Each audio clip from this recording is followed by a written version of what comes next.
Hello and welcome back to JEE Nuts. तो बहुत सारे मैंने कमेंट्स वगैरह में पढ़ता जा रहा था कि पीवाईक्यूज़ को लेके बच्चों के बहुत डाउट आ रहे हैं। और उसमें भी पीवाईक्यूज़ को लेके कैसे कैसे डाउट्स कि भैया कौन से पीवाईक्यू करने हैं, कितने साल के पीवाईक्यू करने हैं, कहाँ कहाँ लगाने हैं, क्या चैप्टर के बाद लगाने हैं, क्या एंड में हम पीवाईक्यू लगा रहे होंगे, कब लगा रहे होंगे, कितने लगा रहे होंगे, ये सारी बातें जो थी वो पूछी जा रही थी। तो मैंने कम्युनिटी पोस्ट डाला, तुम लोगों से पता करा कि अच्छा क्या इस पर एक अलग से वीडियो कर देना चाहिए। तो उस पर बहुत अच्छा रिस्पॉन्स आया, तुमने कहा हाँ कर दो करके, मेजोरिटी बच्चों ने कहा हाँ कर दो। तो उसी को मद्देनजर रखते हुए लेकर मैं ये वीडियो तुम्हारे पास आ गया हूँ। इसमें अपन क्या बात करेंगे, एक छोटा टारगेटेड वीडियोस को रखेंगे, अभी पता नहीं कितनी देर का बन जाए बट कोशिश करेंगे। और तुम्हें कितने कैसे सॉल्व करने हैं पीवाईक्यू, कब सॉल्व करने हैं पीवाईक्यू और कितने सॉल्व करने हैं, इस पर बात करेंगे। और एक स्टेज वाइज ब्रेकडाउन देने की मैं कोशिश करूंगा कि अच्छा अपने जेई जर्नी में इस फेज में तुम्हें ये सॉल्व करना है, इस फेज में यहाँ, ये फेज में यहाँ, कितने कब कहाँ कैसे पीवाईक्यू सॉल्व होंगे, वो सारी बातें अपन वीडियो में करेंगे। कौन से साल के करने हैं, किस किस डिफिकल्टी से करने हैं। एक आध सवाल मैंने कल एक पोस्ट डाला था, उस पर भी एक आध सवाल आया हुआ था, तो उस पर भी बात करेंगे। ठीक है, तो इसी के साथ अपन वीडियो को स्टार्ट करते हैं। सबसे पहली चीज, सॉल्विंग पीवाईक्यूज चैप्टर वाइज। तो ये तो भाई मतलब मेरे हिसाब से बहुत गिवन बात है कि जो भी चैप्टर तुम करते हो उसके लिए मैं कई अपने वीडियोस में बता चुका हूँ कि तुम्हें चैप्टर वाइज पीवाईक्यू सॉल्व करने हैं। तो सबसे पहला सॉरी चैप्टर वाइज भी नहीं, टॉपिक वाइज, और टॉपिक वाइज के बाद चैप्टर वाइज। ठीक है, दो तरीके की होती है चीजें, एक के चैप्टर में कई सारे टॉपिक्स रहते हैं तो टॉपिक के स्पेसिफिक पीवाईक्यूज मिलना थोड़ा सा डिफिकल्ट हो जाता है, इसलिए साथ में प्रावधान रख दिया। पहले टॉपिक वाइज मिल जाए तो बहुत बढ़िया, नहीं तो चैप्टर वाइज पीवाईक्यूज। अब इसका एम क्या रहेगा, क्या समझ रहे हो ना कैसे करना है। सबसे पहले तुमने उठाया तुम्हारा, मैं एक फ्लो ही दे देता हूँ यार, थोड़ा बेटर एक्सप्लेन करता हूँ। सबसे पहले तुम्हारा लेक्चर हो गया, ठीक है, तुम्हारे क्लास में जो भी लेक्चर टीचर ने पढ़ाया, तुम क्लास गए, कोचिंग गए, ऑफलाइन गए, ऑनलाइन गए, डजेंट मैटर, तुम्हारा लेक्चर हो गया, थ्योरी रन हो गई। ठीक है, लेक्चर के बाद तुमने करने हैं प्रैक्टिस। प्रैक्टिस में सबसे पहला तुम्हारा वो रहेगा, एंट्री पॉइंट जो रहता है प्रैक्टिस का वो रहेगा डीपीपी। डीपीपी के बाद तुम अपने मॉड्यूल पे जा सकते हो, मॉड्यूल के बेसिक सवालों पे जाओगे।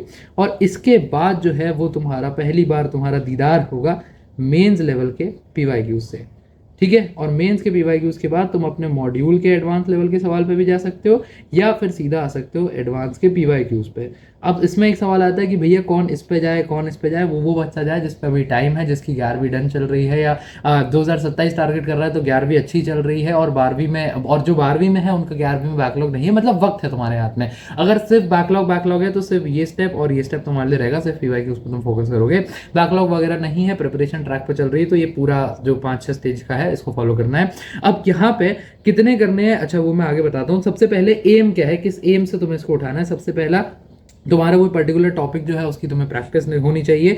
दूसरा, अगर तुम्हारी प्रिपरेशन जेई लेवल पे हो रही है या नहीं हो रही है तुम्हें ये पता चलेगा। और तीसरा, जो भी पैटर्न या ट्रेंड उस पर्टिकुलर चैप्टर से पूछा जा रहा है, जैसे अगर तुम उसके सवाल लगाने जाओ, काइनेमैटिक्स पे सवाल लगाने जाओगे तो तुमने कई सारे पीवाईक्यू लगा के देखोगे कि अच्छा कई सालों में तुम देखोगे कि प्रोजेक्टाइल का सवाल एक आधी बार जरूर आ रहा है, तो तुम्हें पता चलेगा कि अच्छा ये इंपॉर्टेंट है, तो इसको तुम और ध्यान से पढ़ोगे। तुम देखोगे और कौन सा ट्रेंड है, जैसे तुम मैट्रिक्स का सवाल लगाने जाओगे तो उसमें केली हैमिल्टन थ्योरम होता है, तो वो कई सालों से लगातार पूछ रहा है। या system of linear equation, solution of linear equation solve करना मैट्रिक्स से, वो भी पूछ रहा है। तो ये सारी चीजें जो, ये तो शायद सेम ही होगा बट हाँ, ये सारी चीजें जो है तुम्हें पता चलेंगी और तुम बेहतर पढ़ोगे, तो ये तुम्हारा एम होना चाहिए। अब इस पर बात कर लेते हैं कि स्टेज में कौन से लेवल पे कितने सवाल लगाने हैं। तो ये जो मैंने ये वाला लेवल बताया ना, मेंस वाला, इसमें तुम्हें लगाने हैं 40 से 50 सवाल, और एडवांस लेवल पर 25 सवाल। ये कंप्लीट चैप्टर के लिए तुम्हारे रहेंगे। ठीक है, तो ये 40 से 50 सवाल अगर तुम किसी भी चैप्टर के लिए जाओगे तो लगभग 3 सालों में आए होते हैं। हर साल में हर चैप्टर से 20-25 सवाल मिल जाते हैं तुमको, तो 3 साल का एक एवरेज पकड़ने में मान रहा हूँ। अगर कोई हाई वेटेज चैप्टर है तो पता चला 2 साल में ही तुम्हारे 50 सवाल हो गए। अच्छा मेंस में ये बात पता है ना कि मेंस का कई शिफ्ट में पेपर होता है, तो वो जो शिफ्ट में जो पेपर होता है वहाँ पे मतलब क्योंकि कई सारे शिफ्ट में पेपर होता है तो कई सारे वो बन जाते हैं, तो सवाल जो है अच्छा खासा नंबर मेंस में मिल जाता है। एडवांस में यही 25 सवाल हो सकता है किसी चैप्टर के लिए तुम्हारे 10 साल के भी चले जाए, हो सकता है 5 साल में मिल जाए, तो वो एक वेरी करती है बात। लेकिन 25 सवाल अगर तुम पीवाईक्यूज भी नहीं भी लगा रहे हो तो मॉड्यूल से अपने सवाल उठा लेना। ठीक है, अगर पीवाईक्यूज कम लग रहे हो, जैसे किसी चैप्टर में नहीं आता उतना वेटेज, तो उसकी प्रैक्टिस करने के लिए। अच्छा एक और इंपॉर्टेंट चीज, जो ट्रेंड्स तुम देखोगे, अगर तुम देखोगे कि अच्छा एडवांस में पिछले सालों में इस चैप्टर से नहीं सवाल पूछ रहा है बहुत ज्यादा, तो उसकी तुम मेंस लेवल पे फिर ज्यादा तैयारी करोगे, या उसको थोड़ा सा तुम पीछे रख सकते हो। दूसरा चैप्टर जहाँ देखोगे अच्छा एडवांस भर भर के सवाल पूछ रहा है, तो उस पर फिर तुम ज्यादा टाइम लगाओगे, उसमें 25 को 30-35 भी कर सकते हो, क्योंकि अच्छा दिख रहा है कि हाँ मेरा जो रिटर्न ऑन इन्वेस्टमेंट है इसमें टाइम लगाने में वो ज़्यादा आ रहा है। ठीक है, तो अभी मैंने बताया कि चैप्टर वाइज पीवाईक्यूज और टॉपिक वाइज पीवाईक्यूज करना बहुत ज़्यादा इंपॉर्टेंट है और वो चैप्टर की एक अंडरस्टैंडिंग के लिए तुम्हें ट्रेंड वगैरह में बहुत ज़्यादा हेल्प करता है। लेकिन इसका रिसोर्स अगर कोई अपने को छांट के दे दे तो अपने को मज़ा ही आ जाए। और ऐसा काम करने वाली एक किताब जो मुझे बहुत पसंद है, मैं उसकी बात करने वाला हूँ। मैं बात कर रहा हूँ दिशा पब्लिकेशंस की 183 चैप्टर वाइज पीवाईक्यू बुक के बारे में। अब वीडियो रोक के इसके बारे में बताने का कुछ मुख्य कारण है। सबसे पहली इसकी खासियत, इसमें तुम्हें 10,000 MCQ टाइप क्वेश्चन और 3,000 न्यूमेरिकल टाइप क्वेश्चन मिलते हैं, जिसके साथ उनके डिटेल सॉल्यूशंस भी। तो ऐसा नहीं है कि मतलब सिर्फ छांट छांट के छोड़ दिया, तुम्हें पूरा सॉल्यूशन वगैरह सब एक्सप्लेन किया जाता है। दूसरी चीज जो बहुत ही बवाल लगती है मुझे, इनके पास एक ट्रेंड एनालिसिस होता है किताब में ही। तुम्हें वक्त दर वक्त, साल दर साल जो पीवाईक्यूज रिपीट हो रहे हैं, किस तरीके से रिपीट हो रहे हैं, कौन से रिपीट हो रहे हैं, वो सारी जानकारी भी ये लोग दे रहे होते हैं इसी किताब में, मतलब वो मिल जाती है तुम्हें।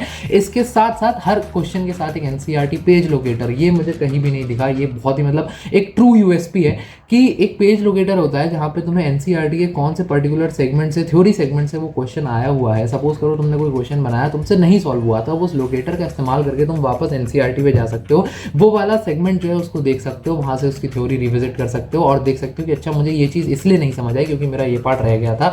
तो पूरा खोजने वोजने का जो सारा टाइम है वो तुम्हारा काफ़ी बच जाता है। एक और मजेदार सा यूएसपी इन लोगों ने इंट्रोड्यूस किया है। अब किताब के साथ तुम्हें एक सेट ऑफ स्टिकर्स मिलेगा। हर क्वेश्चन के नीचे एक बॉक्स दिया रहेगा जो तुम स्टिकर्स का इस्तेमाल करके उस बॉक्स में मार्क कर सकते हो क्वेश्चन को। अब जैसे किसी भी क्वेश्चन में सपोज तुम्हें अच्छा इसको रिविजिट करना है, या ये पसंद नहीं आया है, समझ नहीं आया है, दोबारा एक बार सॉल्व करना पड़ेगा, तो तुम स्टिकर का यूज करके हर क्वेश्चन के नीचे वो बॉक्स दिया रहेगा, उसका आराम से चिपका सकते हो और अच्छा मैपिंग वगैरह सब सही से कर सकते हो। ठीक है, और कुछ इंटरेस्टिंग बात है ये कि जेईई मेंस 2025 का जो पेपर हुआ था उसमें 19 पेपर हुए थे, 10 तुम्हारे जनवरी अटेम्प्ट में, 9 तुम्हारे अप्रैल अटेम्प्ट में, वो भी सारे के सारे इस किताब में इन्वॉल्व हो गए हैं। तो आई थिंक जो इतने सारे फैक्टर बता दिए हैं तो इसका लिंक एक बार डिस्क्रिप्शन में है, उसको जरूर चेकआउट तुम कर लोगे। अब लेना चाहिए भी नहीं, कर ही लोगे। ठीक है, coming back to the video, तो ये तो बता दिया बहुत मजेदार सोर्स। अब ये है और कितने कितने करने हैं, अपना क्या क्या कवर हो गया, अपना एक सोर्स कवर हो गया, दूसरा अपना ये कवर हो गया कि कैसे लगाने हैं, कब लगाने हैं। अब बात आने कब लगाने हैं, कितने लगाने हैं, अब बात आती है कैसे पीवाईक्यूज लगाने हैं। तो सबसे पहला मेरे हिसाब से time bound practice is the key. तुम्हें अपने जब भी पीवाईक्यूज लगाने बैठ गए हो तो पीवाईक्यूज के साथ साथ तुम्हारा एक मेजर एलिमेंट होना चाहिए, तुम्हारी क्लॉक लगाओ। जैसे मैं फ्रेम्स पकड़ता था 60-60 मिनट के, तुम 1.5 घंटे के, 2 घंटे के, 3 घंटे के तो नहीं, थोड़ा लंबा हो जाएगा, 1.5-2 घंटे इतना भी पकड़ सकते हो। और उसमें एक टारगेट नंबर ऑफ क्वेश्चन रखो। जैसे फिजिक्स में मेरा टारगेट रहता था 40 क्वेश्चन, मैथ्स में मेरा टारगेट रहता था 20 क्वेश्चन, केमिस्ट्री में मेरा टारगेट अगर इनऑर्गेनिक कर रहा हूँ तो 60 मिनट में 60 क्वेश्चन, क्योंकि उसमें कैलकुलेशन नहीं है। ऑर्गेनिक कर रहा हूँ तो 60 मिनट में 40 क्वेश्चन, 30 क्वेश्चन, ऐसे टाइम बाउंड करके चलो। बहुत बार होगा कि ये टारगेट जो है वो पूरे नहीं हो पाएंगे तुम्हारे, लेकिन तुम्हें एक आदत डालनी है कि जल्दी जल्दी सवाल कैसे सॉल्व किया जाता है। मेंटल प्रेशर हो तो उसमें सवाल कैसे सॉल्व किया जाता है, एक्यूरेसी कैसे बनाई जाती है, कहीं मैं जो आता हुआ सवाल है वो टाइम के कारण, टाइम कमी होने के कारण गलत तो नहीं कर दे रहा हूँ। तो ये सारी चीजें तुम्हें टाइम बाउंड प्रैक्टिस में मिलेगी। दूसरा, अच्छा ये अप्रोच को ना, ये सारा मैंने लिख दिया है लेकिन मैं इस अप्रोच को एक्सप्लेन करता हूँ अलग से। मैं क्या करता था, तुम भी ये कर सकते हो, बहुत अच्छा तरीका है। 2 कॉपियां मेंटेन करता था। एक होती थी मेरी फेयर नोटबुक या लेक्चर की नोटबुक या थ्योरी की नोटबुक, जिसमें मैं अपने थ्योरी पॉइंट लिखता था उसमें, और दूसरा ये होती थी एक बहुत बड़ी सी रफ नोटबुक, वो भी बड़ी वाली। मैं जो पीवाईक्यू सॉल्व करता था मैं इस रफ नोटबुक में सॉल्व करता था। और ऑनेस्टली स्पीकिंग मैं बस यहाँ पे स्क्रिबल मारता था चीज़ें। स्क्रिबल मतलब सपोज तुम्हारा सवाल है एक प्रोजेक्टाइल का, तो मैंने ये देखा ये प्रोजेक्टाइल दर दर दर दर बनाया, ऐसे ही जितना गंदा यहाँ बना रहा हूँ उतना ही बनाया, ये ट्रेस करा, 2-3 इक्वेशन लिखी कि अच्छा y इज इक्वल्स टू ये, time is equals to 2UG something something something, ठीक है, रेंज ये, वैल्यू डाली, कटा मारा, ये हुआ और आ गया। एक होता है कि तुम बोर्ड में आंसर लिखते हो फेर फेर फेर फेर फेर पूरा अच्छे से। एक होता है कि अच्छा काटा पीटा, ये वो। सपोज अगर ये पेज है तो तुम्हारा इतने पेज में आंसर हो गया सारा। ठीक है, ऐसे कोई दिक्कत नहीं है, ऐसे करके करो, क्योंकि मैं नहीं चाहता कि तुम अपना टाइम खराब करो। लेकिन कुछ कुछ सवाल ऐसे निकलते हैं जहां तुमसे वो सवाल सॉल्व नहीं होता है, जहां तुम कुछ नया सीखते हो।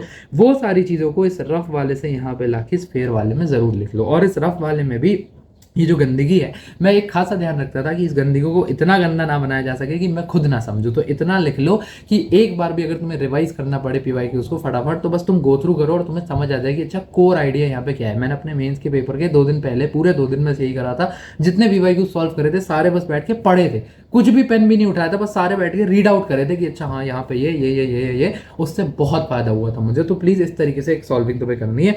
और हाँ, इसके बाद जो भी सवाल तुमसे नहीं होंगे वो आइटरेटिव अप्रोच में बता देता हूँ, वो भी जो भी सवाल तुमसे नहीं हुए, सपोज करो एक वर्कशीट है तुमने वर्कशीट करो जो दिशा की किताब के बारे में बताया, सपोज उसमें से तुमने उठाया और सवाल नंबर 1 जो 2023 में सो एंड सो में आया है वो तुमसे 32 लिख रहा हूँ, तो 2023 में तुमसे आया वो नहीं हुआ।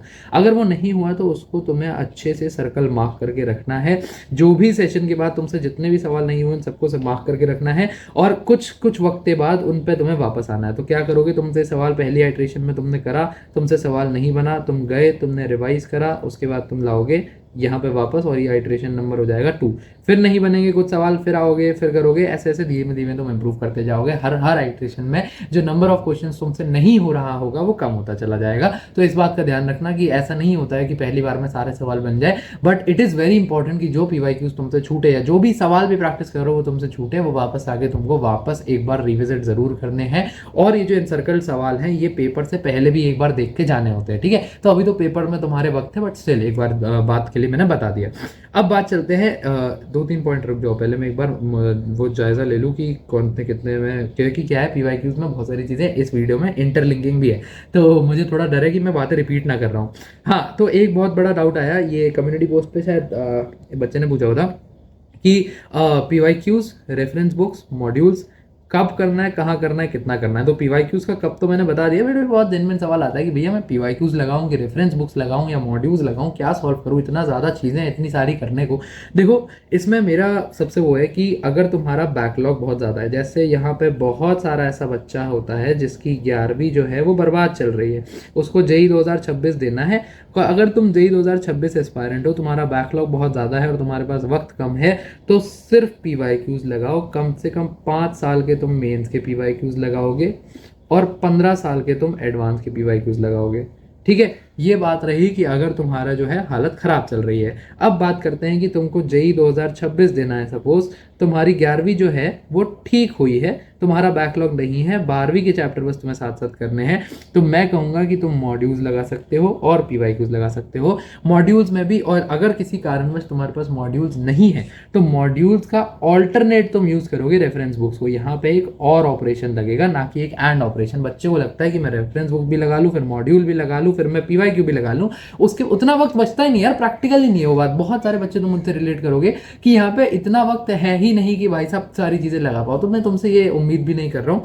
मेरा ये है कि अच्छा अगर मॉड्यूल है तो मॉड्यूल पहली प्रेफरेंस, नहीं है तो कोई भी रेफरेंस बुक तुम लगा सकते हो। और करना क्या है, पहले मेंस लेवल के यहाँ से कुछ सवाल, फिर मेंस लेवल के पीवाईक्यूज, फिर एडवांस लेवल के यहाँ से कुछ सवाल, फिर एडवांस लेवल के पीवाईक्यूज, तो ऐसे बात चलेगी। अब एक फाइनल केस है कि जेई 2027 वाला जो बच्चा है, इसका तो बैकलॉग बनने के लिए भी समय आया ही नहीं है, तो 27 वाले बच्चों को जाना है सबसे पहले मॉड्यूल्स पे तुम्हारा फोकस ज़्यादा रहेगा, ठीक है। पीवाईक्यूज भले ही तुम थोड़े से कम कर लो, मॉड्यूल्स के सवाल जो है वो तुम्हें थोड़ा सा दिमाग ज़्यादा खोलेंगे। अभी एक्चुअल वर्ल्ड का थोड़ा बहुत फील लेने के लिए तुम पीवाईक्यूज लगा सकते हो, बट जो दबा के तुम पीवाईक्यूज लगा रहोगे थोड़ा वो अगले साल लगा रहोगे, ठीक है। तुम लोग क्या कर सकते हो, तुम लोगों के लिए एक पैमाना 3 साल के मेंस के पीवाईक्यूज, 2027 वालों की मैं बात कर रहा हूँ, 3 साल भी नहीं, हर चैप्टर के बाद 2 साल या 3 साल, यार वो एक्चुअली डिपेंड करेगा कितने ज़्यादा पीवाईक्यूज है। एक अमाउंट ऑफ पीवाईक्यूज ले ले तो 30 से 40, ठीक है, 30 से 40 पीवाईक्यूज 2027 वालों के लिए बता रहा हूँ। 30 से 40 पीवाईक्यूज मेंस लेवल के और 15 पीवाईक्यूज एडवांस लेवल के, ये मिनिमम है। अगर वक्त है तो इसके बाद भी तुम आगे भी बढ़ सकते हो, ठीक है। ये फिगर्स जो है इस वीडियो में मैंने काफ़ी रियलिस्टिक छोटे छोटे कम फिगर्स लिए हैं, बट ये मिनिमम है, ये वर्स्ट केस है, तुम इसको ऊपर बढ़ा सकते हो, ये बेयर मिनिमम है, इससे ऊपर ही कोशिश करना, ये बहुत कम बता रहा हूँ मैं, ठीक है, कि कहीं मतलब अनरियलिस्टिक नहीं करना चाहता हूँ मैं बात, ठीक है। अब बात करते हैं कि भैया आपने चैप्टर वाइज बता दिया, कब कहाँ कितने बता दिया। अब एक पीवाईक्यू सॉल्विंग के बारे में हमने सुना है जो पेपर से पहले होती है, आप भी अपने वीडियोस में कहते हो कि धड़ल्ले से पीवाईक्यू लगाओ। देखो ये तब की जाती है एग्जाम से पहले वाली पीवाईक्यू सॉल्विंग, जब तुम्हारा सारा सिलेबस खत्म हो जाता है, तब अपन ने 2-3 साल के अभी तक लगाए हुए हैं ना चैप्टर के साथ, अब अपन उसको 5 साल का पूरा करते हैं। अपन 5 साल के मेंस के पीवाईक्यू और 15 से 20 साल के एडवांस के पीवाईक्यूज लगाते हैं, और इसी में अपन क्या करते हैं, पीवाईक्यूज को एज मॉक्स देते हैं। तो यही जो पेपर से पहले यही कंसेप्ट आता है कि तुम कुछ नहीं करोगे, एक एक्चुअल एग्जाम एनवायरनमेंट को इमिटेट करोगे। तो सपोज करो तुम्हारा जैसे फिजिक्स का पेपर है या केमिस्ट्री का पेपर है, मैथ्स का पेपर आता है, तीनों सब्जेक्ट आते हैं पेपर में, तुमने कुछ भी नहीं किया, 2023 का किसी भी पेपर का एक शिफ्ट का पेपर ही उठा लिया और पूरा का पूरा paper as it is as a mock attempt कर दिया 3 घंटे का, ठीक है। तो ये अब ऑफ कोर्स अगर क्योंकि ये पेपर लास्ट फाइनल वाला है तो इसमें सिलेबस जो है वो मिक्स्ड आएगा, तो ये उन्हीं बच्चों के लिए एडवाइजेबल है कि जिनका सिलेबस पूरा खत्म हो चुका हो। अगर किसी का नहीं भी हुआ है, जैसे अगर 2026 वाले तुम बच्चे हो, अभी तुम्हारा सिलेबस खत्म होने में 10-12 महीने, 10-12 तो नहीं, 7-8 महीने हैं, तो ऐसे में तुम क्या करोगे, जैसे ये दिशा की भी किताब है, जितने चैप्टर्स तुमने करे हुए हैं, चैप्टर सपोज तुम्हारा 11वीं में इलेक्ट्रोस्टैट हो रखा है, तुम्हारा काइनेमैटिक्स और 11th का पार्ट हो रखा है, सिर्फ इतने इतने से उठा के कुछ 25 पीवाईक्यूज उठा लो। सेम फॉर फिजिक्स या chemistry and same for math, और अपना एक खुद के लिए पेपर सेट कर लो। ये वो बच्चे भी कर सकते हैं जिनका कोचिंग वगैरह में पेपर नहीं मिलता है, बट जिनका सिलेबस खत्म हो जाए और जब पेपर तुम्हारा करीब आ जाता है तब जो अपन मेजर सॉल्विंग कर रहे होते हैं वो इस तरीके की कर रहे होते हैं, ठीक है। बाकी मोर और लेस मैंने बातें यही कही है। हाँ, ये 1 मंथ वाली जो चीज़ें ये मैं इसकी बात कर रहा हूँ कि खुद से पीवाईक्यू सॉल्विंग एज मॉक्स तुम एक महीने में एक बार जरूर करो तो बेहतर है तुम्हारे लिए। अगर बट ये एक ऑल्टरनेट है, अगर तुम पीवाईक्यू सॉल्विंग चैप्टर वाइज वगैरह भी कर रहे हो एट दिस स्टेज जहाँ तुम्हारे पेपर में 7-8 महीने या 7-12 2027 के लिए 16 से 19 महीने का समय है, तो भी दैट इज वेरी वेल, ठीक है। ये मैंने एक कंसेप्ट बताने के लिए बता दिया है, ये तुम लोग तब लगा रहे होगे जब तुम्हारे पेपर में 1-2 महीने का वक्त होगा, ठीक है। I guess that is more और लेस इट। सारी बातें मैंने बता दी पेपर से पहले। मुझे लगता है ये वाला पार्ट थोड़ा सा बच्चों के लिए कंफ्यूजिंग ना हो गया हो, तो ये मैंने बस ना जानकारी के लिए दिया है, ये इन्फो के लिए। अभी एट दिस पॉइंट जब ये वीडियो बाहर आ रहा है तब इसका कुछ एप्लीकेशन नहीं है, ये तुम लगाना शुरू करोगे नवंबर से, ठीक है। ये और पीवाईक्यूज एज अ मॉक्स ये वाली जो बात है ये तुम नवंबर दिसंबर में दबा के लगा रहोगे, तब ये बातें ज़्यादा सेंस बनाएंगी। अभी से बस इसका इंट्यूशन लेके रख लो, तब ये करना है अपने को, ठीक है। तो ये रही साहब बात पीवाईक्यूज के साथ कब कहाँ कैसे क्या करना है, मैंने सब बताने की कोशिश करी है। उम्मीद करता हूँ तुम्हारे जो सवाल हैं वो सारे निकल के आएंगे। बाकी कोई भी और दिक्कत वगैरह हो तो तुम कमेंट कर सकते हो। पढ़ाई करते रहो। All the very best. Good bye.